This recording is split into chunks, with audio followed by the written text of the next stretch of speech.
Ça, c'est une comptabilité sérieuse.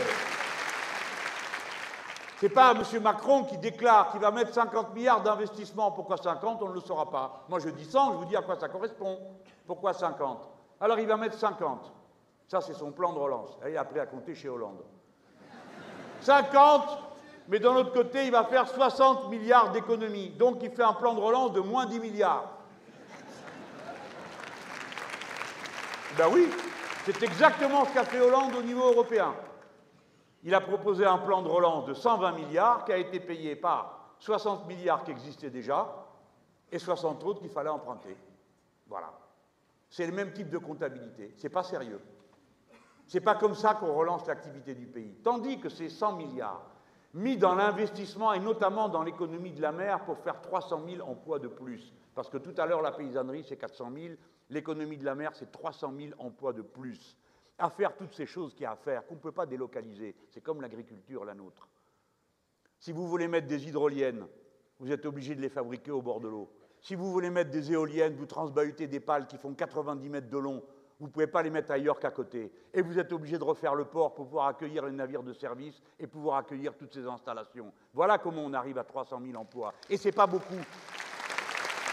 Quand vous aurez fait les navires de service, quand vous aurez fait les navires pour assurer l'indépendance de la France dans son approvisionnement énergétique, quand vous aurez commencé à installer et à développer la production d'algues pour faire des plastiques biodégradables et tout le reste de la production de protéines dont nous avons besoin pour cesser le régime ridicule des protéines carnées dans lequel nous pataugeons. Vous verrez les emplois par milliers se créer. Voilà comment on a réfléchi. 100 milliards d'investissements, 173 milliards à côté de dépenses publiques pour tous les postes que je vous ai évoqués. Alors vous vous dites, mais comment vous payez? Mais regardez bien les gens que c'est un circuit. Alors je ne vais pas vous dire chaque année, je ne saurais pas le faire là, je n'ai pas les outils pour ça, même si nous avons beaucoup calculé et nous avons utilisé beaucoup d'expertise. Mais sur les 5 ans, je regarde le mouvement. Les 100 milliards, ça ne s'investit pas comme ça. Il faut réfléchir, il faut poser ici, là, ça prend un petit peu de temps. S'il le faut, on en fera un deuxième de plan de 100 milliards, à mi-chemin. Je mets ça de côté, l'investissement, c'est rien. L'investissement, ça reste, il y a de la richesse derrière. Quand vous empruntez, que vous achetez une maison, au début, il n'y a rien derrière l'argent qu'on vous a prêté, puis à la fin, il y a une maison. Là, c'est pareil, il y aura des installations. Nous sommes un grand peuple technicien, nous savons tout faire. Je ne doute pas un instant de trouver séance tenante, les ingénieurs, filles et gars, dont on a besoin pour faire ça, les architectes, les ouvriers hautement spécialisés, les aciers, on sait les faire. Il nous reste les fonderies, celles qui sont à Dunkerque, celles qui sont là-haut dans la vallée, de la Fench. On a tout ce qu'il faut. Il n'y a plus qu'à. L'investissement, ce n'est pas le problème. Mais après, les postes des fonctionnaires, c'est pareil, ça ne se recrute pas sur un claquement de doigts.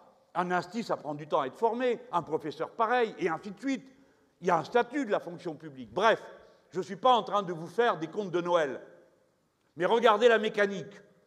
100 milliards d'investissements, 173 milliards en fonctionnement. Tout ça, quand ça se met en mouvement, qu'est-ce que ça crée? Celui qui a des sous, qui a un métier, il achète. Et ça génère quoi? D'abord, il a un salaire, donc il paye de l'impôt. Ensuite, il achète, ça fait des taxes. Le niveau moyen de la taxe, moi je ne touche pas à la TVA, ou si on peut, on la baissera, mais c'est 18%. Donc ça revient dans la caisse de l'État. Et ainsi de suite. Et quand vous supprimez les niches fiscales, à la fin des fins, toute cette histoire-là, que vous courez derrière les voleurs, qui chaque année nous volent l'équivalent du déficit du budget de l'État. Chaque année, les voyous exilés fiscaux coûtent 85 milliards à la patrie.